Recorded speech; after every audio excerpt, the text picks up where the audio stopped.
বন্ধুরা 2026-এ বিধানসভা নির্বাচন যত এগিয়ে আসছে ততই বাংলার রাজনীতি গরম হচ্ছে। আর এবার সরাসরি দিল্লি থেকে করা বার্তা, বাংলা অল আউট ঝাঁপাচ্ছে বিজেপি। একদিকে নরেন্দ্র মোদীর 14টি মেগা সভা, অন্যদিকে যোগী আদিত্যনাথের ঝড়ো প্রচার। এর সঙ্গে রয়েছেন অমিত শাহ, জেপি নাড্ডা এবং বাঙালি প্রিয় মুখ মিঠুন চক্রবর্তী। প্রশ্ন এটাই, এবার কি বাংলার রাজনীতির সমীকরণ বদলাতে চলেছে? কারণ 2026-এ বিধানসভা নির্বাচন বিজেপির কাছে একটি নির্বাচন নয়, এটি বাংলায় নিজেদের জমি শত করার শেষ বড় সুযোগ হিসাবে দেখছে তারা। একদিকে রয়েছে মমতা ব্যানার্জির নেতৃত্বাধীন সরকার, অন্যদিকে বিজেপি তুলে ধরেছে দুর্নীতির অভিযোগ, আইন শৃঙ্খলা প্রশ্ন মুখে, কর্মসংস্থানের ইস্যু। ফলে লড়াইটা এখন স্পষ্ট, উন্নয়ন বনাম দুর্নীতির অভিযোগ। এই প্রচারে কেন্দ্রবিন্দুতে রয়েছে নরেন্দ্র মোদী। দলীয় সূত্র অনুযায়ী অন্তত 14টি মেগা শো করবেন তিনি। শহর থেকে গ্রাম সব জায়গায় কভার করা হবে রোড শো, জনসভা মিলিয়ে তৈরি হবে মেগা ইম্প্যাক্ট। বিশেষ কৌশল কি? প্রতিটি সভা প্রভাব যেন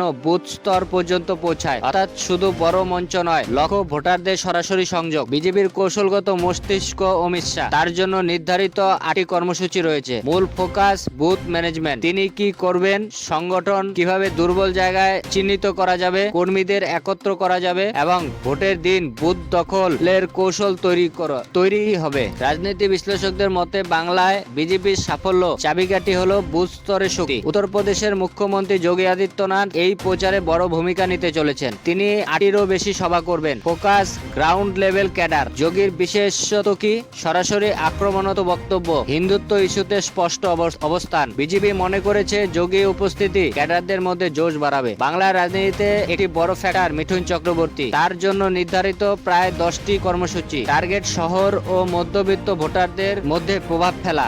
আর এটি খুবই গুরুত্বপূর্ণ, কারণ তিনি শুধু নেতা নন, ইমোশনাল কানেকশন, বাঙালির কাছে মহাগুরু। ফলে বিজেপি চাইছে রাজনীতির সঙ্গে গ্ল্যামার মিশিয়ে ভোট আনতে। তবে প্রাক্তন সর্বভারতীয় সভাপতি জেপি নাড্ডা করবেন 6টি সভা। এছাড়া নীতিন নবীন 60টি সভা সহ একাধিক কেন্দ্রীয় নেতা মাঠে নামবে। অর্থাৎ বিজেপি এবার কোনো ঝুঁকি নিতে চাইছেন না, সর্বশক্তি দিয়ে নামতে চাইছেন নির্বাচনে। বিজেপির প্রচারে একটি বড় বিষয়, উত্তরবঙ্গ ও দক্ষিণবঙ্গের আলাদা কৌশল। উত্তরবঙ্গে বিজেপি শক্ত ঘাঁটি এবং দক্ষিণবঙ্গে প্রধান লড়াইয়ের ময়দান। এই দুই অঞ্চলের জন্য আলাদা বার্তা ও কৌশল নেওয়া হয়েছে। এই প্রচারের মাধ্যমে বিজেপি চাইছে বুথ স্তরে সংগঠন শক্তিশালী করতে, স্থানীয় নেতাদের সক্রিয় করতে, কেন্দ্রীয় নেতৃত্বের প্রভাব বাড়াতে, অর্থাৎ টপ টু বটম অ্যাপ্রোচ।